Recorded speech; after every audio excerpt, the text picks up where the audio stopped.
Bonjour à tous et bienvenue dans cette nouvelle vidéo. Aujourd'hui nous allons parler de Venom 2 et plus particulièrement de sa scène post-générique. Donc d'entrée, voilà, vous êtes avertis, la vidéo va spoil sévère le film et du coup sa scène post-générique. Donc voilà, si vous n'avez pas vu Venom 2, c'est très déconseillé de voir cette vidéo. Bon, en vrai il y a vraiment plein de choses à dire et je suis curieux d'avoir votre ressenti sur tout ça. Mais bon, bref, ne tardons pas, commençons. On en parlait il y a un petit moment maintenant, mais c'était quand même bizarre cette sortie de Venom 2 située juste avant Spider-Man No Way Home. Surtout que la communication de Sony autour de ça était particulière, car si on se rappelle un peu, ça parlait beaucoup de Spider-Man, de son voyage, etc. Mais au final, pas tant que ça de Venom. Il y avait juste les trailers, alors que pourtant, son film sortait bientôt et avant No Way Home.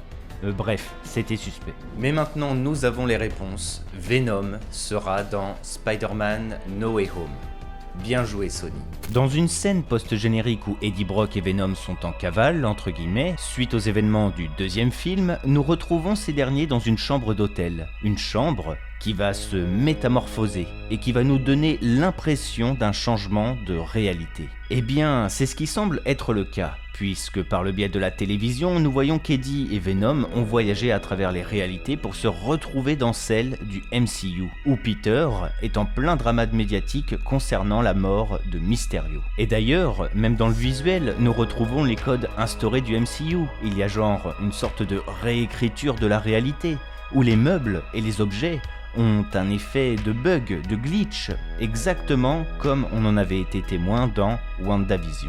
Ce qui appuie donc l'idée que Doctor Strange, avec son sort, a tenté de réécrire la réalité pour effacer l'identité de Peter dans la tête des gens. Et en s'appuyant donc sur d'autres réalités où justement personne ne connaît Spider-Man ou bien il n'y a pas de Spider-Man. Hasard ou pas, il n'y a jamais eu la présence d'un Spider-Man dans la réalité de Venom des films de Sony. L'idée que Doctor Strange ait choisi cette réalité pour corriger la révélation de l'identité de Peter n'est pas à négliger. Et du coup, par extension, la présence de Venom dans le MCU est une conséquence du sort raté de Strange qui aurait fusionné plusieurs réalités entre elles. Donc voilà, je suis désolé, mais ça appuie encore l'idée de l'arrivée d'un Tobey Maguire ou d'un Andrew Garfield. Un cas que nous avons déjà traité plusieurs fois, mais bon, puisque cela a pu arriver à Venom, eh bien il n'y a aucune raison que cela n'arrive pas aux deux anciens Spidey. Surtout qu'en plus, nous retrouvons les méchants de leur réalité.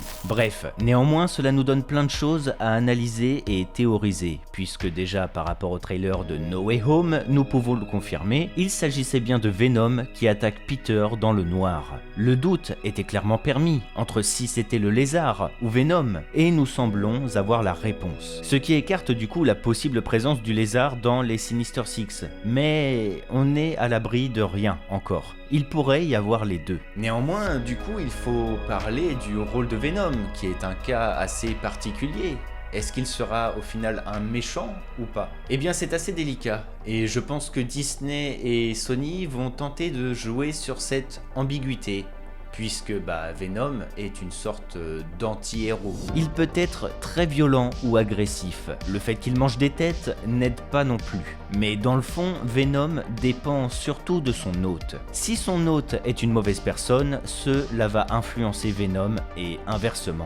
Si c'est une bonne personne, Venom s'adaptera. Donc voilà, Eddie Brock, on le sait, ce n'est pas une mauvaise personne, et il est le héros de sa saga. D'ailleurs, la fin de Venom 2 semble encore plus pousser Eddie et Venom à devenir encore plus héroïques. Cependant, le trailer nous indique qu'il y aura quand même des confrontations entre Spidey et Venom, puisque ce dernier dans le noir tente d'attaquer Peter. Et par rapport à la scène post-générique de Venom 2, Venom semble trouver un intérêt tout particulier chez Peter. Et ce sont à mon sens des éléments importants, car Peter Parker a beau être un héros, Eddie Brock joué par Tom Hardy lui aussi, eh bien cela ne veut pas dire qu'ils vont forcément s'entendre. Nous en avons déjà eu la preuve avec des films comme Civil War. Pour aller plus dans le détail, Peter est la cause de la mésaventure d'Eddie, Et évidemment, cela va jouer sur les tensions entre les deux personnages. Mais pas que, puisque si Venom dans le MCU il y a, l'arc de la relation entre Venom et Spider-Man sera adapté dans le MCU. Vous le savez tous, la relation entre Venom et Spider-Man est un événement très important de l'histoire des deux personnages, notamment par le biais des comics. Pour Venom, Spider-Man est l'hôte parfait. Et pour cause, grâce à la symbiose entre lui et son hôte, Venom a la capacité d'assimiler les propriétés de la personne sur laquelle il est. Ce qui veut dire que si Venom réussit à s'emparer de Peter Parker, il va assimiler ses pouvoirs et les conserver. Et ça, pour moi, c'est un point hyper important pour le développement de Venom. Puisque dans le modèle de développement des héros, ces derniers évoluent toujours vers une version améliorée d'eux-mêmes, que ce soit mentalement ou physiquement. Nous pouvons prendre, pour exemple, directement le cas de Spidey, qui au tout début était la simple araignée du quartier, et qui au final, au fil du temps, s'est vu attribuer de nouvelles updates, comme le sens d'araignée qui s'est réveillé, le costume d'Iron Spider ou encore la technologie Edit, pour ne citer que. Et bien pour Venom c'est pareil, Eddie Brock et Venom sont loin d'avoir fini leur parcours. Ce feat entre Sony et Marvel n'est pas la fin, au contraire. Et on se doute même qu'il y aura un Venom 3 un jour ou l'autre. Sauf que pour continuer à nous proposer de l'inédit, Eddie Brock, bref, de la nouveauté et de l'évolution, car il ne faut pas que les personnages stagnent, eh bien il va falloir faire avancer Venom. Et là l'occasion est beaucoup trop belle avec No Way Home pour que Venom puisse interagir avec Peter Parker et du coup récupérer ses pouvoirs. Je suis même presque prêt à parier que c'est l'une des nombreuses raisons du feat. Donc si l'on suit cette logique, Venom obtiendrait le pouvoir de s'accrocher au mur, comme une araignée, une force encore plus puissante. Et surtout, le Spider-Sense, possiblement la faculté la plus puissante de Spider-Man. Néanmoins, petit bémol sur l'étoile, puisque celle du Peter Parker du MCU est le résultat d'une expérience chimique, et ces tisseurs de toile sont simplement technologiques. En revanche, si Eddie peut s'intéresser à Peter car il est à l'origine de sa mésaventure, et que Venom semble être attiré par Spider-Man possiblement à cause de ses pouvoirs, eh bien, la fin peut justifier les moyens. Nous pourrions avoir un Venom qui joue sur les deux plans. Ce que je veux dire par là, c'est qu'on le sait, Venom ne sera pas le seul dans cette situation, puisque le retour d'Octopus, d'Electro ou encore le Bouffon Vert sont véritablement confirmés. Tous ces personnages seront dans le même bateau, perdus dans une autre réalité avec un problème commun. Et vu comment Venom a changé de réalité, on se doute que le procédé a dû être le même pour les autres. Tout ça pour dire qu'il semblerait logique que Venom s'allie aux Sinister Six dans la première partie du film. Et c'est là que c'est intéressant, puisque dans les comics, Venom a fait équipe avec les Sinister Six à un court moment donné. Donc il y a de la cohérence dans tout ça. Sauf que voilà, on connaît le Eddie Brock des films Venom, et Venom en lui-même, ils ne sont pas hostiles du tout. Et il est fort à parier qu'au vu des actions des autres vilains, ces derniers du coup se retournent face aux Sinister Six pour justement aider et sauver la population. D'ailleurs, autre point important, c'est qu'Eddie et Venom ont besoin de Peter et de Strange pour justement résoudre la situation et rentrer chez eux. Donc en soi, il n'y a pas de véritable raison qu'ils se combattent à part pour assimiler les pouvoirs de Spidey. Et c'est là qu'un autre point intéressant fait surface. Puisque dans les comics, face à la menace Carnage qui est trop grande, Spider-Man et Venom mettent de côté leur conflit pour arrêter leur ennemi commun. Un parallèle que nous pourrions retrouver face aux Sinister Six qui sont de véritables menaces pour tout le monde. Néanmoins, il y a un autre cas que j'aimerais traiter, c'est celui de Tobey Maguire. Effectivement, je suis un partisan du fait qu'il y aura Tobey Maguire et Andrew Garfield pour diverses raisons que nous avons déjà abordées, comme la vision marketing de Sony, le Spider-Verse, l'évolution de Peter Parker, etc., etc. Et justement, par le biais de la présence de Tobey Maguire, eh bien, il y a une certaine cohérence à respecter, puisque ce dernier a déjà partagé ses pouvoirs avec un Venom et a combattu un Eddie Brock qui était en symbiose avec le symbiote. Alors oui, il peut exister la possibilité que si Tobey Maguire il vienne d'une autre temporalité.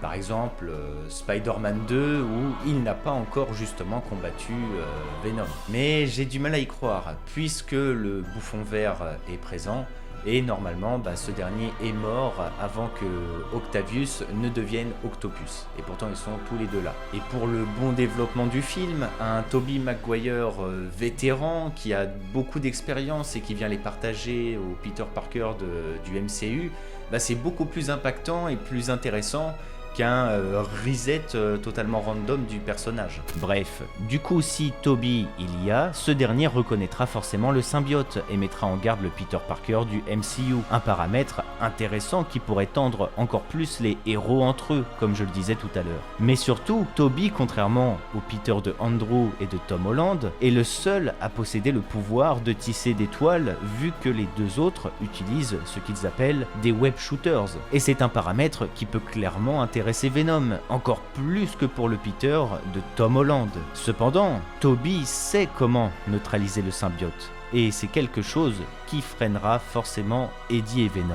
Bon, il faut au moins qu'on termine sur la problématique du costume noir et or présent dans le trailer. Il est vrai que normalement, la couleur noire sur un costume de Spider-Man, c'est une référence directe au symbiote normalement. Néanmoins, ici, il pourrait simplement s'agir de la Spider Armor MK2, un costume noir et or que Spidey a conçu pour compenser la perte de son Spider-Sense. En soi, c'est un costume très peu connu, qui pourrait être remanié dans le MCU, mais Marvel et Sony aiment les références. On se rappelle de certains easter eggs comme par exemple celui du Fist et donc par extension de Mister Négative. La question est légitime de se poser en vrai, mais il semblerait qu'il s'agisse simplement d'un nouveau costume. Nous savons que Peter va continuer d'évoluer et l'utilisation d'un nouveau costume est un bon moyen visuel de le montrer. Surtout que dans la symbolique, Peter porte le costume conçu par Tony Stark. Tony étant mort, la création d'un costume fait à 100% par Peter n'est pas anodin, et cela correspond à l'origine de la Spider Armor MK2. En revanche, le costume Iron Spider semble toujours rester principal pour la jeune araignée. La venue d'un autre costume impliquera forcément des raisons particulières. Au vu du marketing lié aux jouets, il se pourrait que le costume soit lié à la magie, et donc par extension à Doctor Strange. Enfin voilà, c'était une vidéo dédiée à la scène post-générique de Venom 2 et j'espère qu'elle vous aura plu. On a traité de pas mal de choses et de questions déjà, mais ne vous inquiétez pas, il y a encore beaucoup à traiter. En vrai de vrai, c'est un gros coup de génie de la part de Sony d'implémenter Venom dans le MCU. Et je pense très clairement que nous sommes très loin d'être au bout de nos surprises. En fait, nous ne connaissons pas véritablement la profondeur des accords entre Marvel et Sony. Et personnellement, je trouve que la question la plus dure à répondre, c'est qu'adviendra-t-il de Peter et du coup de Venom aussi à la fin de No Way Home ?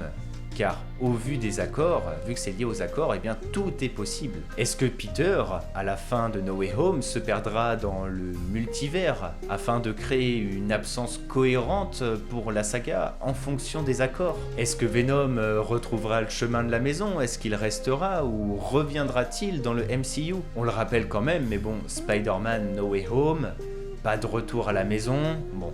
Voilà quoi, le titre n'est pas du tout aléatoire. Je vous rappelle que nous sommes complètement à l'aube du multivers et si ces questions sont très difficiles à répondre, c'est parce que Spider-Man là, ça ne dépend plus simplement du scénario, mais cela dépend aussi de la vraie vie, des accords quoi. Donc voilà, tout est clairement possible. Dans tous les cas, je vous conseille de vous abonner à la chaîne car la seconde bande-annonce de No Way Home arrive très bientôt et du coup par extension son lot de théories qui va avec. Si la vidéo vous a plu, je vous invite également à me laisser un petit pouce bleu, ça fait toujours plaisir, c'est un petit soutien, et puis à me dire ce que vous avez pensé de Venom ou de sa scène post-générique, etc., de tout ce que ça implique en commentaire. J'ai très hâte de vous retrouver pour de belles vidéos théories, sachez que j'ai pas mal d'idées en ce moment, donc voilà, écoutez, que le Lionheart soit avec vous, c'était Argorok, allez, ciao tout le monde.